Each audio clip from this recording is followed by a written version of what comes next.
Hi, class, and welcome back to Intro to Psych. Today we're going to cover Chapter 6, Memory. And to get started on that, you'll see that we are breaking memory down into three components, which are really the same three components we've kind of been using since the beginning of class. We put stuff in, stuff happens, and then stuff comes out. So we'll talk about this in terms of encoding, storage, and that's typically kind of what we think of as memory, and then retrieval, the idea of actually remembering something or talking about how we maybe don't remember everything. And so when we define memory, we have to understand that memory is just the ability for us to take information into our brain, encode it, make it make sense with our neurological signals. Then we store it, we keep it somewhere so that we can retrieve it later.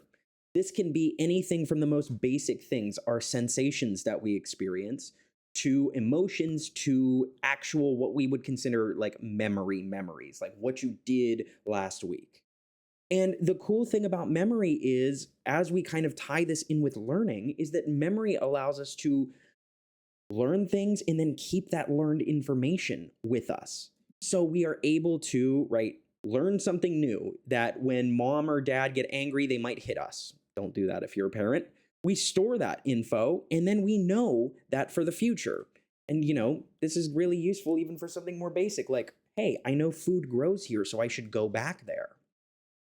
So let's start off with this idea of what memory is, right? And we got to acknowledge that first we have to bring stuff in. It's an active system. This happens not just with us waiting around. We try to remember things. We receive that info from the senses. We do something with it, encode it in some way, put it in our brain to store it, and then eventually take it back out later. And all of this relies on, as we say, getting that information into your brain. And that is the idea of encoding, putting info into memory. And there are different types of encoding. We can encode information acoustically as sound. So if you are remembering the words that I am currently saying versus the letters that I've written, right? Acoustic would be what you can hear, what you remember hearing. Visual information, right? What we remember as images. Those make sense, but this third type is a little different. This is called semantic information. And semantics, if you think about the word semantics, it's meaning. So it's the idea that certain things have general meaning, right? We know that, right? You just know for a fact that birds have wings, right? That's just a thing that you know. It's just general knowledge. So, an example of this is imagine if I asked you to read the following words and I asked you to think about these words by remembering how many vowels are in each word. So, you listen here, you read these over, and you kind of go for them for a minute and you go, oh, okay. And then maybe I ask you to write down the words that you remember. On the other hand, what if I showed you the same list of words, but beforehand I said, instead of just noting how many vowels there are, pay attention to how useful this item would be if you were on a deserted island. And then I ask you to tell me how many you remember.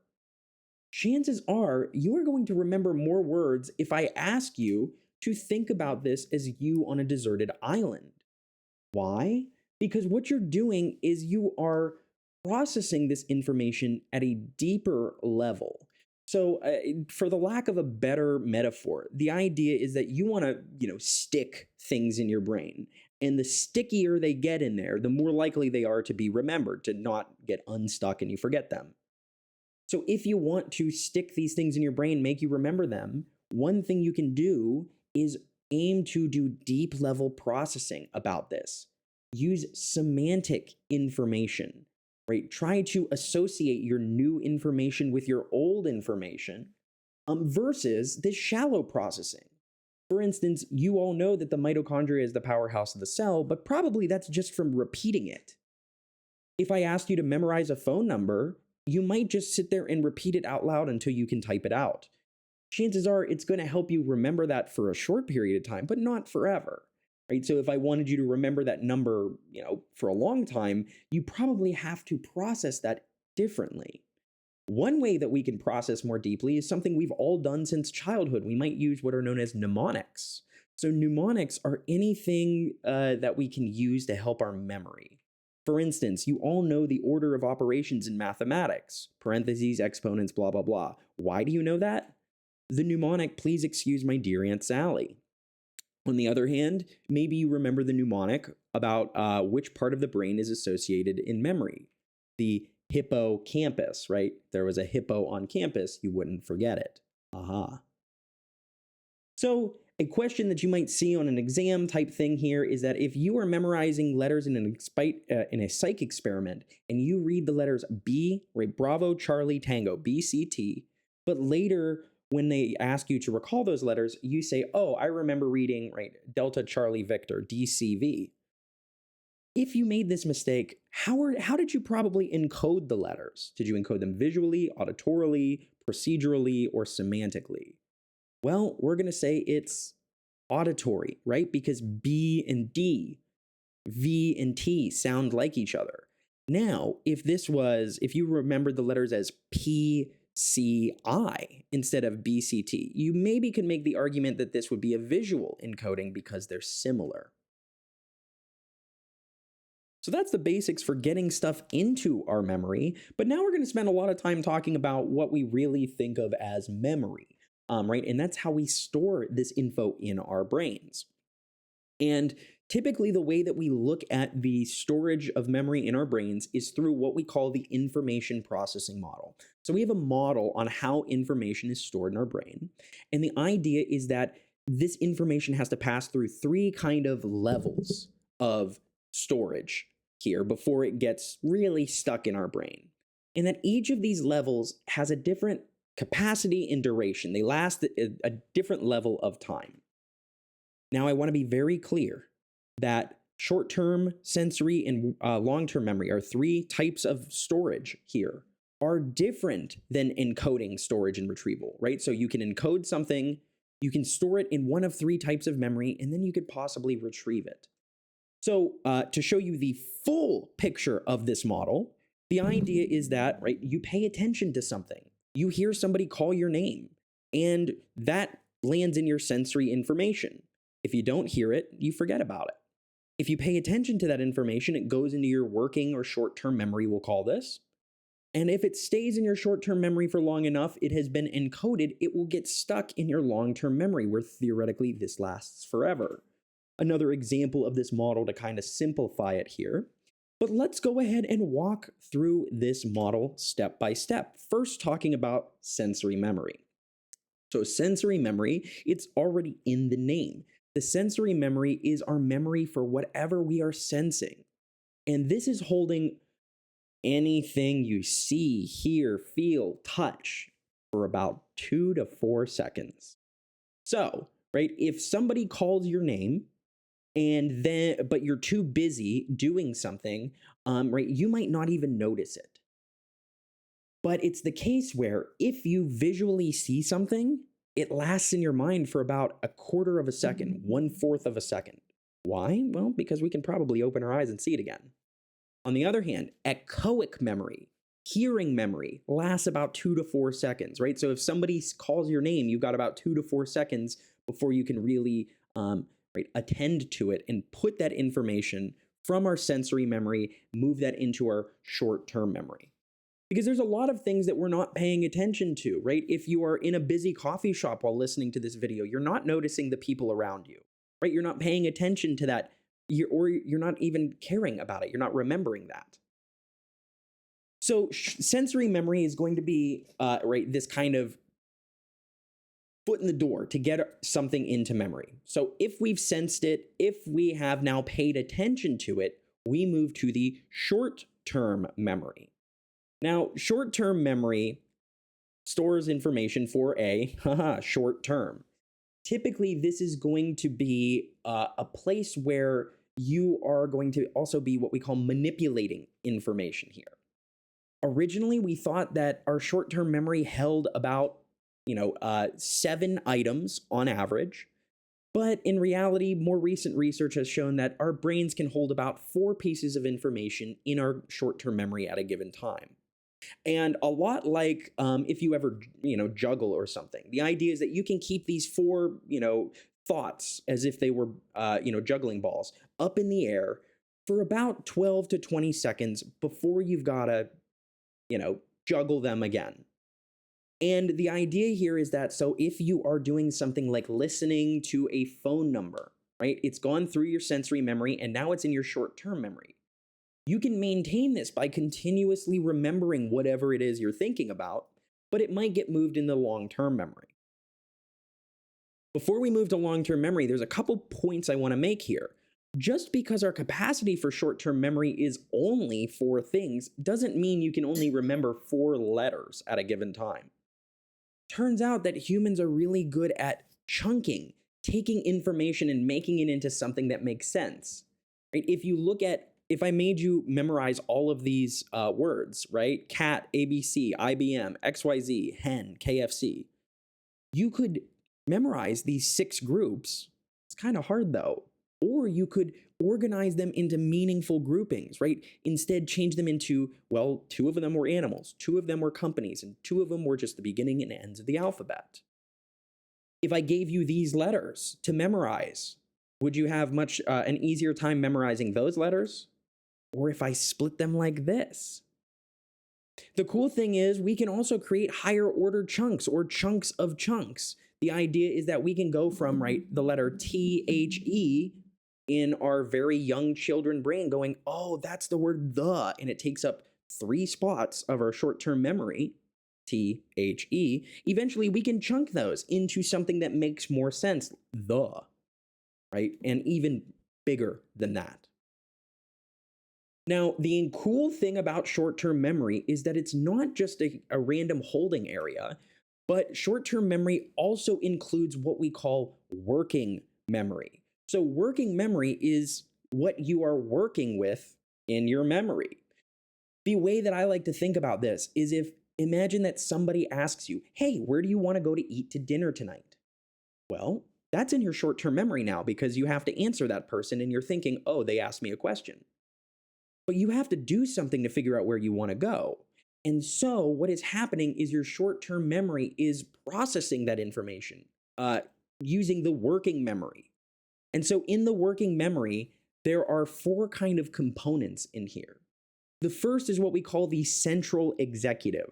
So this is going to be the part of our brain that helps us to monitor and coordinate what's going on. When somebody asks you a question, right, this is the one that says, hey, you've got to answer that.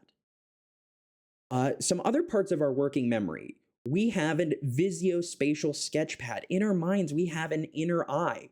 So a really cool thing I can ask you to do is I can ask you to close your eyes and imagine a duck. You can do that. And now what I can do is I can ask you to imagine that duck right next to an elephant. And chances are, in your mind, you zoomed out. You didn't make a new picture.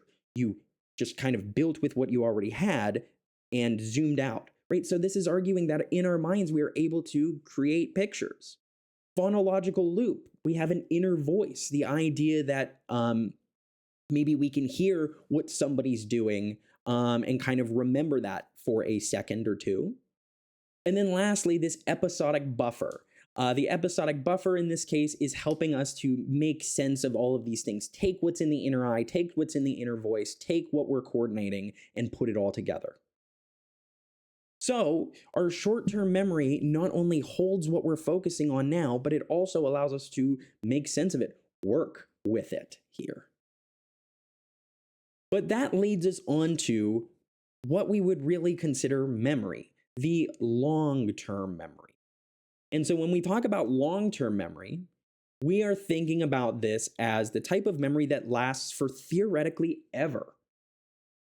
And right, we don't necessarily know if it's the case where, and this is just kind of a philosophical question I've always wondered, is it the case where if you've forgotten something, when you've forgotten something, is it the case that you no longer remember it at all? Is it the case that it's the same thing as you deleting a file from your computer and then emptying out the recycling bin? It's just not there anymore. Or is it the case where this is like you forget how to find that file? Is it the case where that memory is still in your brain, but you can't get to it? This is an interesting question. But anyways, that's off topic. Let's talk about long-term memory. And there's 3 types of long-term memory. So the first type of long-term memory is semantic memories. You know certain things. You know that I'm your professor, right? So that's just a piece of information that you know. You also have episodic memories. So these are the episodes in your mind where something happened.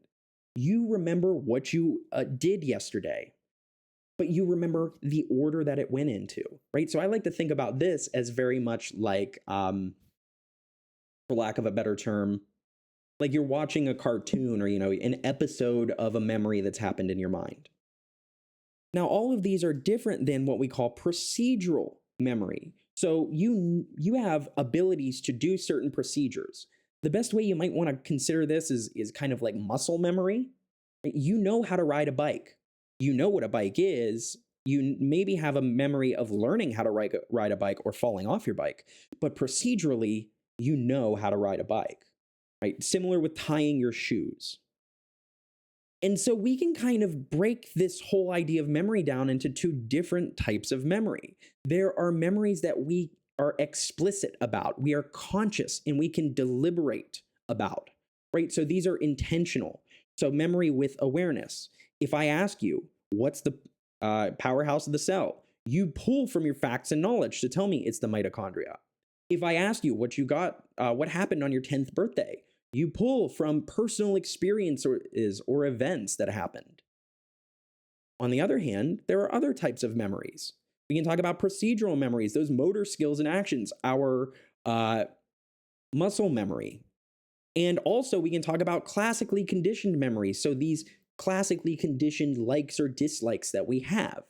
And so what we know is that explicit memories are these semantic and episodic, but procedural memories tend to be more implicit. We're not necessarily able to describe how I know how to ride a bike or how I know how to tie my shoes.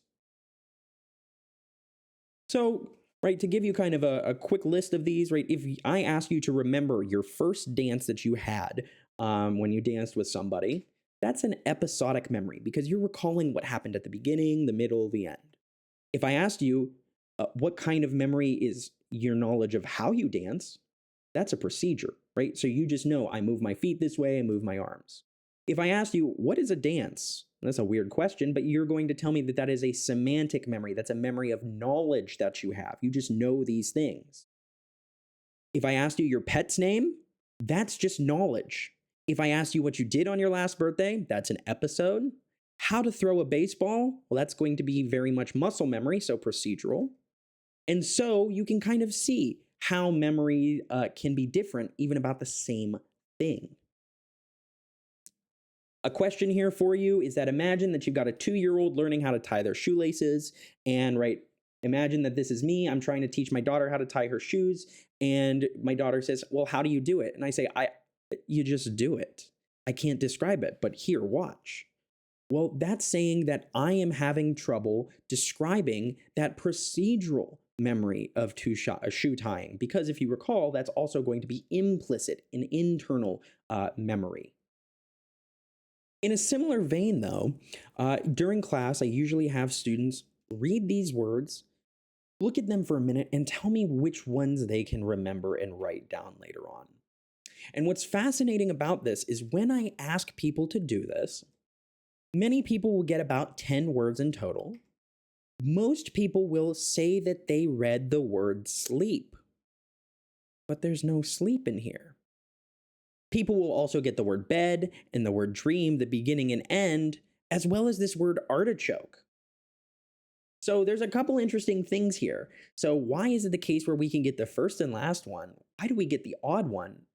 But what about this sleep? Why is it that we're misremembering sleep? Well, now we can really start getting into this idea of memory in more detail. So one thing to note about this list of words we mentioned is that people are more likely to remember the first and last couple things on a list. And this is for anything, if you wrote down your list for groceries, for instance. So the fact that we can remember things at the beginning of the list is called the primacy effect, right? Prime being first. And then the recency effect. We remember things that are at the end that were more recently told to us. So it's important to note that we remember things better at the beginning and end of a list, probably because if you're reading these off, you might say, all right, I need to remember eggs, eggs and bacon, eggs, bacon, toast, and whatever, right? And so you might remember the first ones better because you've used this information a lot. However, in the recency effect, it's just fresher in your short-term memory. So another thing we can talk about here is the fact that when I put all of those words on the board, many people saw the word sleep even though it wasn't supposed to be there. And what this is what we call an associative network model or an associative memory model. And the idea is that when we hear something, we are not always going to use the exact words or the exact thing that we did, but we are going to take an association. So the idea is that in our minds, every concept, everything we know about is represented as a series of nodes, you want to call it, or kind of like a set of neurons that fire in our brain, a pathway of neurons that fire. And so when these nodes are associated together, they form pathways. When you read the word peanut butter, there's probably a word that's very tightly associated, jelly. And so every time you read the word peanut butter and the word jelly comes next to it, chances are you are going to see those as two very similar things.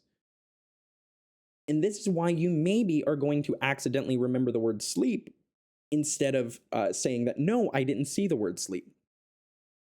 A study that looked at this asked people to watch a video of Disneyland or Disney World, I forget which one, and just kind of see the place. And afterwards, we asked people how many, if they remembered seeing Mickey Mouse, Goofy, Bugs Bunny, and Donald Duck. And people remembered seeing all these characters, but Bugs Bunny is not a Disneyland character. Bugs Bunny is a Warner Brothers character.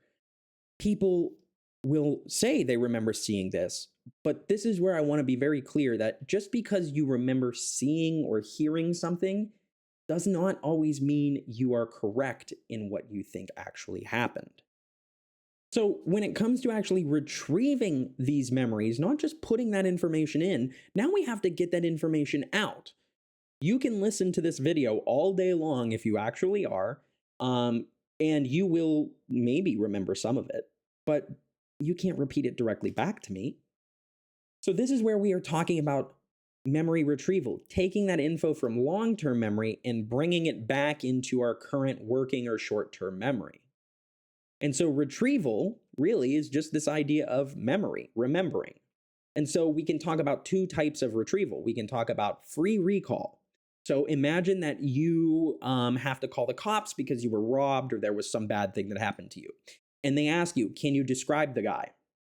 There you are having to do a free recall. You are having to pull this directly out of your mind, exactly what this person looked like. This is the same thing as if I asked you to write an exam question that was an essay. I said, list these 5 things.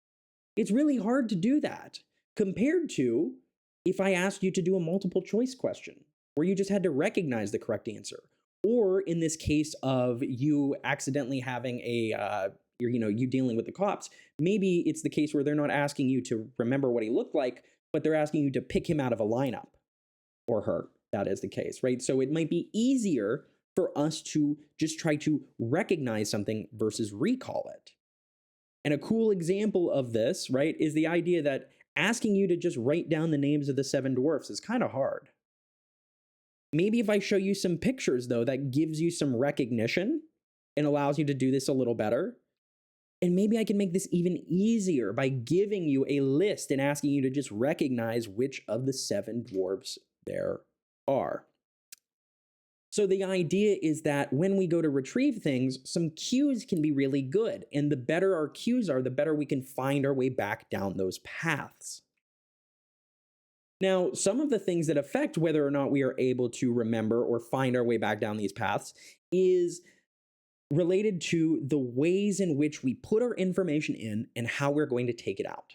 So it's the case where we are asking, was the context in this case the same when you put this in as the same when you put this out? So one thing we note is that memory can be affected by similarities or differences in an environment. You probably would like to take your exam in the same place that you do your learning in. The reason being is because we like that more. People who tend to do better on an exam are people who maybe study in a similar context in which they're going to take the exam. You might want to do your studying in a dorm room quietly versus in a loud coffee shop. Because when you go to take your exam, it's going to be quiet. And maybe it's the case where you aren't able to remember everything necessarily as well because it's not in that same context. The other one we can talk about is state dependence here. The idea, that, there it is. So, right, you want to take this, you want to take the exam in a classroom, kind of the same classroom that you're going to study in the same classroom that you're going to take the exam. Chances are you're going to remember things better. And this state dependence memory, that our internal state. So these things like being happy, being sad, being hungry, it turns out that if you are angry at your significant other and you are, in a bad mood, chances are you maybe are more likely to remember other times in which your significant other has made you mad, right? We are matching that state.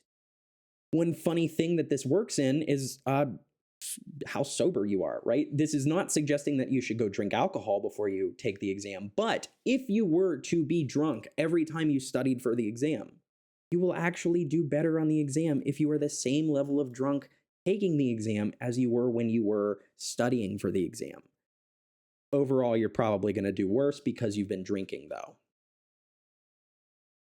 So this all comes down to this question now. So sure, we get all this information in, but why does it fail us? And are memories always accurate?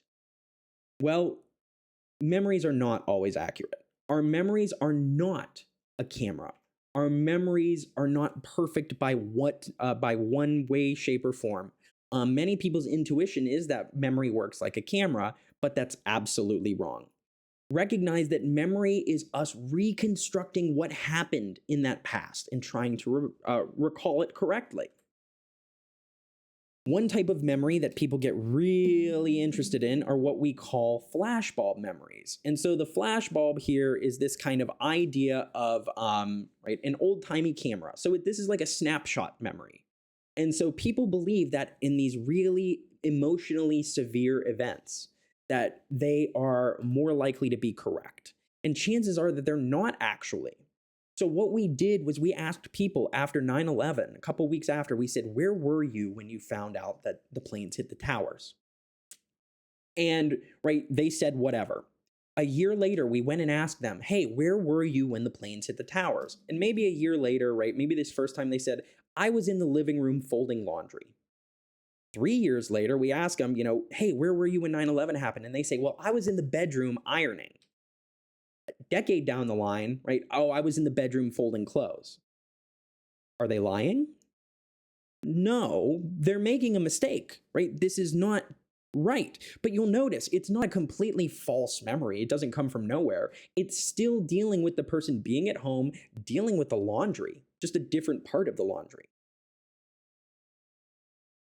And the reason that these flashbulb memories occur is because these are very emotionally intense memories. They're right next to the amygdala, the hippocampus and amygdala, right next to each other in the brain. And so it's important to note that when we are liking or more, interested in talking about a memory, we might be making changes to it as it goes. Some old-timey psychologists, so one of our original emotion researchers, William James, talks about the fact that an experience can be so emotionally arousing, can cause such distress, it almost leaves a scar on the brain, which is what we would consider as trauma. And so traumatic memories do contain errors, but turns out they're often a little bit more accurate than regular memories. On the other hand, emotions can possibly cause difficulty in memory retrieval. If you're too upset, it might be hard to remember these things. And so an example of this from a couple years ago when I was in Texas, there was a young girl, unfortunately, who was killed in a drive-by shooting, Jasmine Barnes here. And her parents claimed that it was a white male driving a red truck. And here's a picture of the truck. And they believed that the male driving the truck was sickly and had blue eyes. So this is a person who has a memory of a very traumatic event, right? They lost their child. Here's a picture of the actual guy who did it. The man in the sketch here was there. He had been driving that red truck, but the red truck had pulled up to the victim the light beforehand, before it happened. And this person messed up what happened here. Now, nobody's going to claim that this person's trying to make an issue, or trying to make a mistake here, but it's important to remember that we misremember things. Memories become distorted because we're not always sure that we're right, even if we believe we're right, because we construct our memory. Maybe we don't remember if the guy in our memory had glasses. So maybe we look around to say, that guy has glasses. Maybe that's true. Maybe we're feeling upset right now. And so we kind of put that upset feeling on our previous memory, constructing pieces, changing that memory to now feel like we're not so happy. Right? And in this case, this person is misremembering the shooter as a person they had seen moments earlier.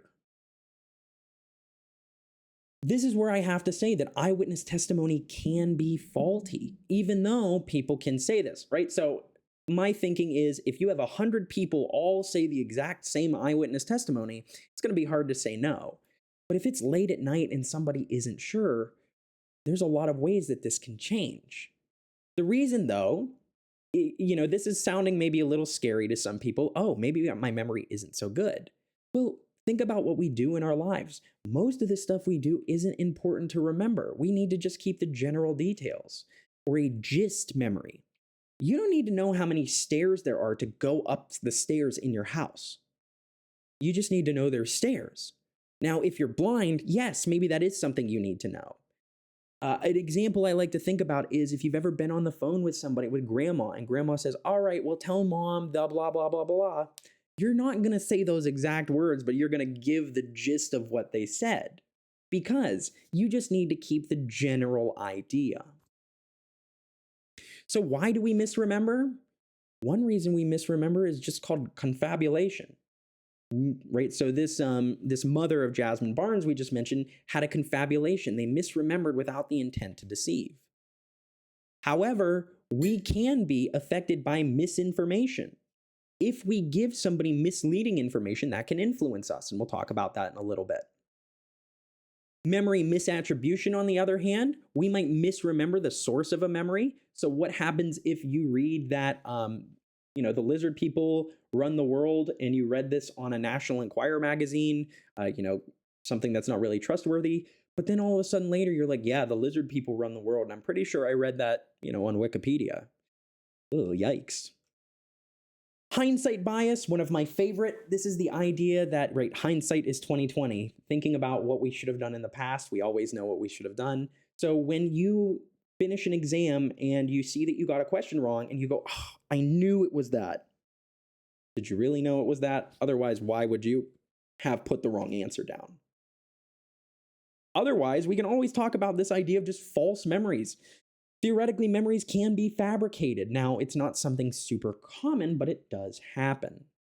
So let's go through a couple of these, right? So when we talk about confabulation, this is just the idea that this stuff happens over time. We might make some silly little mistakes. Nothing too special about that.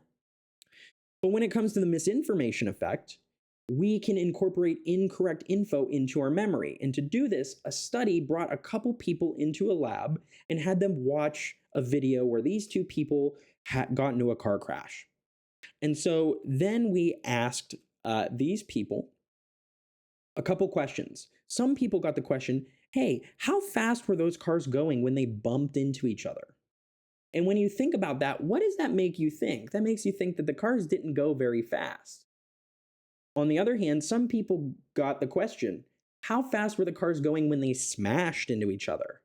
And that maybe gives us an idea that these cars were going a little faster.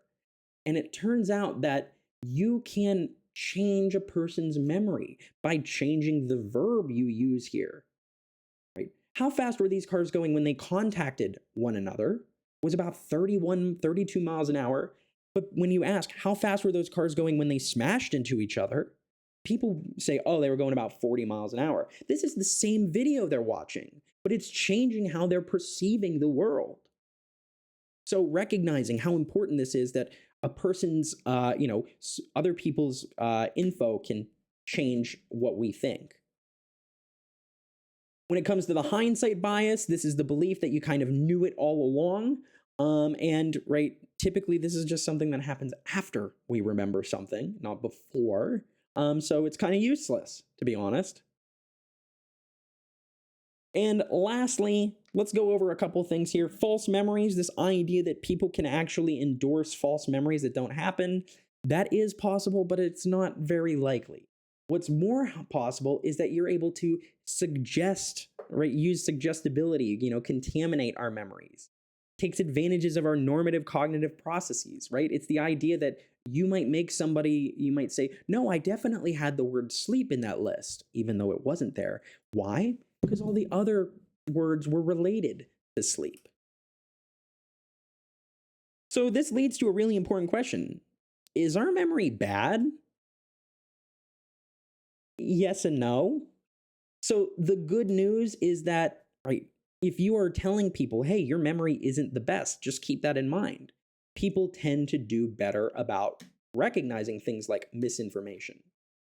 There are certain things that you can do to just be somebody who tends to have a better memory, and be less vulnerable to this misinformation effect. So having high intelligence, having good facial recognition, being open to experiences. Being depressed actually increases memory accuracy. It's not exactly a good thing. And when we actually try to put false memories into people, only about 31% of people will make false memories. So it's not the case that everybody is falling for this stuff. But let's talk about forgetting for a little bit here. So, of course, we can forget due to absent-mindedness. If you're just not listening, you may not pay attention to it. But we also might forget about things because we've blocked it, whether that be on purpose or on accident. Maybe you've ever been in this case where you can see a word or it's at the tip of your tongue, but you can't quite get it. Well, the idea is that maybe you need to find a different pathway to get to the word here. Transience is the idea that just over time we tend to forget things. So Ebbinghaus did this really cool experiment where he memorized these random letters of words, random short kind of noises. And then he basically tested himself as to how long he could remember these. And so what's important to note is that over time, we lose a lot of information just naturally. Most of that information isn't important, but it looks like we are keeping about 20% of information that we are remembering. But think about what most of that 80% is. Do you really need to remember where you parked at Target in, May of 2016? No, it doesn't matter, right? So most of the stuff that we do maybe isn't super important. However, there's other ways that we can forget. We can forget due to interference, right? What happens if, you call your significant other by your former significant other's name? That's no good. So there's two types of interference. We can talk about proactive interference, and retroactive interference. So the way I like to think about this is remember what is being forgotten. If new information is being forgotten, right, we are interfering with the new information. Proactive, pro first, right, kind of in this case. So imagine that you call your significant other your old significant other's name. That's going to be this proactive interference, right? You are going to screw this up. On the other hand, if one of my old students comes to visit me, but I haven't seen them in a year or two, because I've got new students, I might have forgotten that old student's name. So I might have retroactive interference and not be able to remember that student's name as well. Now keep these two types of interference in your mind because they very much relate to our next thing, amnesia, memory loss. So amnesia, when we're talking about amnesia, is this idea of a traumatic event or an injury causing the loss of memory. So retrograde amnesia, retro meaning the past, is the idea that you are forgetting the past. You had a brain injury, you fell off a horse, and now all of a sudden you can't remember the last 5 years of your life. That is retrograde amnesia, right? Old info can't be retrieved. What happens, on the other hand, if you are like 50 First Dates, that movie, where you can't remember anything that's happened after the accident? You remember everything up until right before this bad accident happened. In this case, you're not able to make new long-term memories, but you can learn new motor skills. You might not be able to remember meeting your guitar coach if you want to learn, right? Like, so imagine that I get into a car accident and I have anterograde amnesia.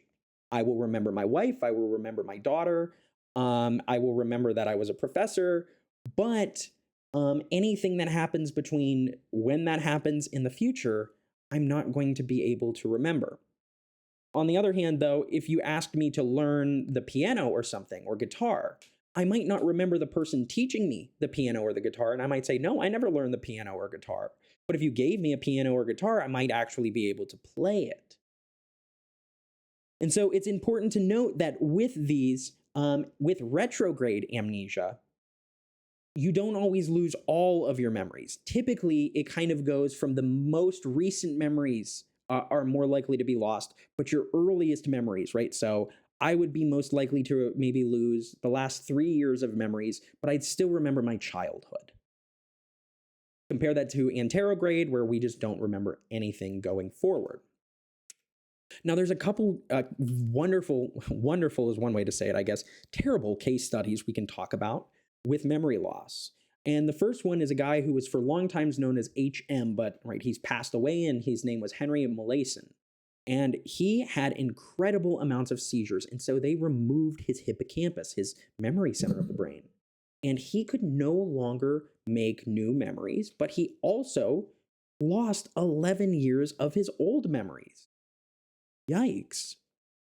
Another person we can talk about is a video that I have that you can watch here. His name is Clive Wearing. Clive Wearing is maybe living my own personal nightmare in the fact that Clive Wearing has both retrograde and anterograde amnesia, and he is only aware of his moment-to-moment consciousness. That he will write in his book, I am currently awake and I know it. And then 5 minutes later, he'll go, I don't remember anybody writing that. Right, I always like to kind of talk about this guy, Clive Wearing here, to talk about this idea. But that's something you can go ahead and watch if you're interested on it. But in terms of this class, if, for instance, I couldn't remember the name of all of my old students, but I can still remember the name of all of my new students, what issue am I having? Well, you would say that I am having an interference issue, and that is interfering with the old information. So that is retroactive interference.